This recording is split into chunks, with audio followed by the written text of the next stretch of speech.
It's considered the last pocket of Ukrainian resistance in the shattered city of Mariupol, and the scene of heavy fighting for weeks.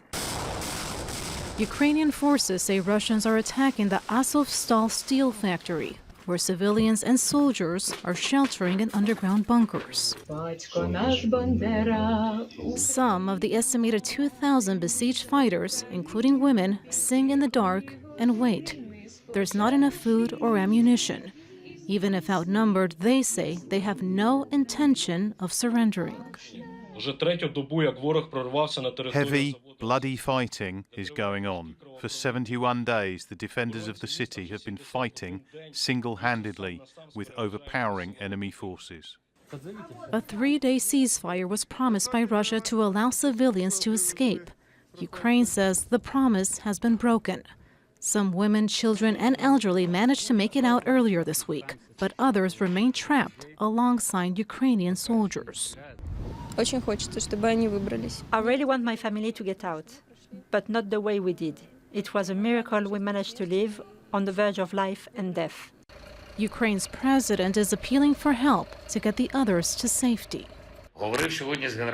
Today I spoke to UN Secretary General Antonio Guterres, and we discussed what we have already achieved and what is still necessary to do to save Mariupol and the defenders of Mariupol city. There is not a single day that I and my team wouldn't do this, and I'm grateful to everybody who helps. The Kremlin says accusations of broken promises are propaganda. The Ukrainian side, and especially those who are hiding in the Azov plant, are well known for producing an enormous number of lies and fakes every day. So we should carefully filter all the information we get from them. Ukraine says Russia is trying to destroy the strategically important city in the south. A Ukrainian counteroffensive is unlikely before the middle of next month, when it hopes more weapons from allies will have arrived. Katia, Lopez-Hodayan, Al Jazeera. Ukrainian officials in Kramatorsk say 25 people have been wounded in Russian shelling. The eastern city is near the front line of fighting in Donetsk province. Russia has increased its bombardment of Ukrainian positions as part of its Donbass offensive. Charles Stratford is near where one of the strikes hit. Have a look at the size of this crater. That's got to be 10 to 15 feet deep. Now, local residents are saying that the building, the destroyed building that you can see here, was an abandoned building that was still under construction. Look at the thickness of the masonry. You can see obviously how powerful that bomb attack was.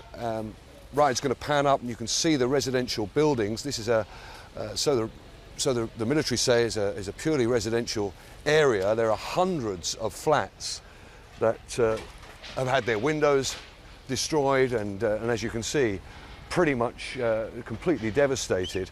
And this area, as Ride pans round, sweeps round to, there's a playground here in the park, and you can see obviously the trees there have been completely shredded. This was an incredibly powerful explosion. Residents are saying that they heard, this was one of 3 explosions they heard in this area last night at around 5 a.m. It is incredible that nobody was killed in these attacks. We're hearing that at least 25 people were injured. And as I say, earlier on this morning, we were at another attack, nothing like on this scale. What we do know, though, is that Russian forces, certainly according to the Ukrainian military, Russian forces are building up, and the reinforcements have gone in north of Kramatorsk, indeed north of the neighbouring city to here, Slavyansk, around a town called Izium. Our correspondent HODA ABDEL-HAMID is following developments near the Kherson region in southern Ukraine. We're about 2 kilometers from the front line north of the Kherson region. That's an area that has been occupied by Russia. We met some people this morning who had just arrived here on the Ukrainian side, and they told us that they had to actually walk up to 20 kilometers under cover of darkness simply because the Russians wouldn't allow them to come to the Ukrainian side. They told them if you want to go to a safe area, then you should head south through the Crimean Peninsula. Now, the defense minister in Kyiv is saying that Russia is preparing for a big push on the southern front in two directions, to the west to the city of Nikolaev and to the north to the city of Kryvyi Rih. Certainly people here say there have been more shelling.